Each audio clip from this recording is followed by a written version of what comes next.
जी ये तुम्हारी पत्नी है? हाँ जी सरकार, ये नई की पत्नी है। नैकी है जी। पुरनकी भी है क्या? पुरानी तो सरकार भाग गए। भाग गई जी छोड़ के तुमको? जी सरकार, ठीक है दूसरा के लिए भाग गए, प्यार हो गया है। अच्छा दूसर के इसलिए तुम फिर नहीं ले आया ना? हम ही प्यार करके ले लेनी सरकार। हाँ हम ही प्यार करके फटा के ले लेनी वो। अच्छा कहाँ से लाया है? ये तो सरकार ले लिया लकड़ा मंडी से। लकड़ा मंडी तो अयोध्या जी के पास में है। जी सरकार। सरजू जी के पास में वही लकड़ा मंडी? जी सरकार। राम जी बाबू ये कह रहा है कि लकड़ा मंडी अयोध्या जी के पास में है, वही की है ये? कभी देखे हैं इनको? नहीं देखे हैं? आप देखिएगा कि कैसे, आप तो राजकुमार हैं, आप कहाँ कहाँ घूमते रहिएगा। महल के बाहर निकलेंगे भी तो सखियों और सखाओं के गोल में निकलते हैं, मगर ये कह रहा है कि लकड़ा मंडी से हम लाए हैं ब्याह के। चलिए ठीक है भाई, तुम्हारी बात मान लेते हैं। और बगल में कौन है यार? वो तो मेरे दादा ही सरकार। दादा है? जी वही पकड़वा है? जी सरकार। अच्छा तो पकड़वा से डायरेक्ट नाम न पूछ के अपनी घर वाली से नाम पूछ रहा, क्या बात है? नंबर तो भुलाई थे सरकार, याद नहीं आ जाए। अच्छा बाल बच्चा भी है क्या? जी सरकार, बाल बच्चा तो बहुत है। देख नहीं रहे बाल बच्चा? बाल बच्चा इधर सरकार जी सब यही पुरानकी से है। अच्छा इधर से एकरा से लड़की से है। ये सब पुरनकी से है? जी सरकार। लड़की से खाली ले लीजिए है जाके? हाँ, मोटा मोटा खाली रेडी हो रही है। अच्छा तुम दरबारी लोग है? जी सरकार। मगहिया है कि बस फोर? हम तो सरकार बस फोर ही है। मगहिया नहीं है ना? नहीं सरकार, मगैया तो चोर हो गई। अच्छा तो तुम दरबार का डोम है, कुछ कागज पत्र है, प्रमाण पत्र है कुछ? जी सरकार। देखिए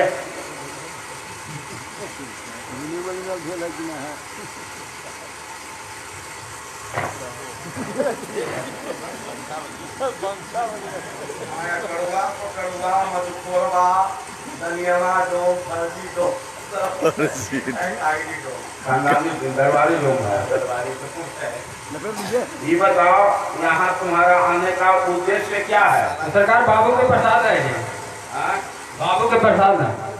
बाबू के प्रसाद का जी लारो आयल है? लारो आयल है? जी हाँ सरकार, चलवा है। बताना वो है सरकार, वो है वो।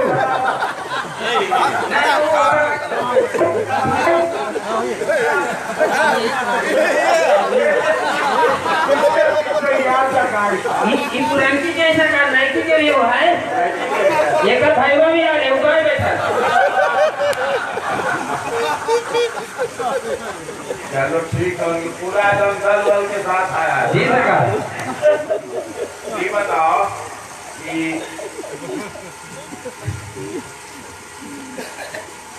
दरबार में अभी तुम्हारा आने का उद्देश्य क्या है? सरकार बाबू के प्रसाद है।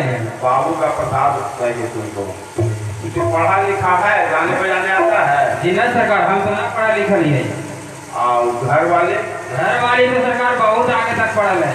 बहुत आगे तक पढ़ी है? जी सरकार। आगे तक का मतलब क्या हुआ? मैंने बहुत डिग्री सबसे उतना अपने भी ना पढ़ाई कर लिया, जितना पार कर लिया है।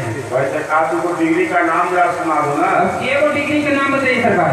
अरे के तुमको कुछ सुना दो जाएगा। हम सोचे तो कह रहे ये B A D A D S C A T A सब पास कर रहे हैं। सब पास है? जी सरकार। सब में पारंगत जी है? सब में पारंगत है सरकार। गाना बजाना भी जानती है? जी हाँ सरकार, गंगा है। गाना बजाना जानती है? जी तो वो गाना बजाना जानती है तो वो तो गाएगी बजाएगी, प्रसाद के अधिकारी है। तुम क्या करोगे? तुम्हारा क्या होगा? वो अपने हाजिरी लगा देगा सरकार। तो हम जब हाजिरी लगाएंगे ना, गा बजा सका है सरकार, लेकिन नाच न सका है अभी। ये हमारे प्रक्रिया। अच्छा जी नाच नहीं सकती है अभी? जी ना सरकार। नाचना जब जानती है तो सरकार के सामने नाचने में क्या दिक्कत है? वो जाने सरकार, सबको जाना है, लेकिन अभी नहीं नाच सका है। अभी नहीं नाच सकते? कुछ बात है क्या? जी सरकार, लड़का हो गया है।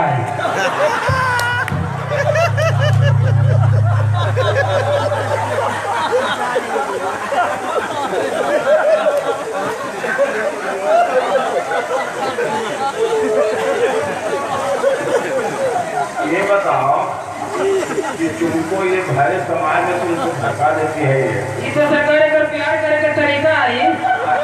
प्यार करने का तरीका है जी आएगी ही ना, तो उसका तो पूरा का पूरा प्रसाद मिलेगा। और तुम्हारे बदले में अगर हम गाएंगे तो आधा प्रसाद बांट लेंगे।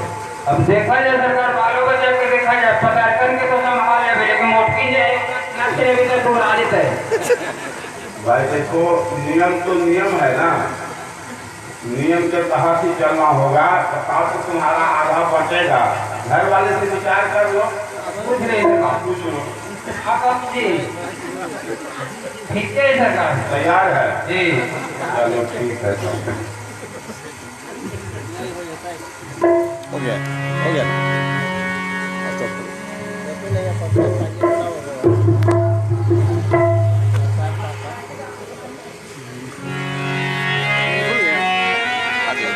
ada ya banyak tuh orang ada ya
कहो हाजिर लगाने के लिए। तो मुन्ने सो राजा घुमा दो इसको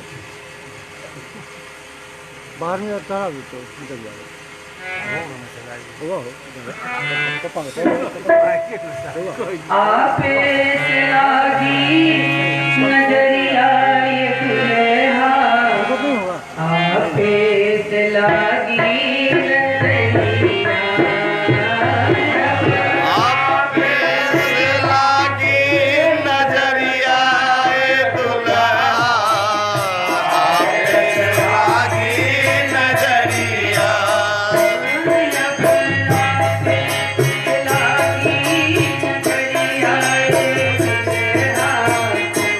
आपे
चाहे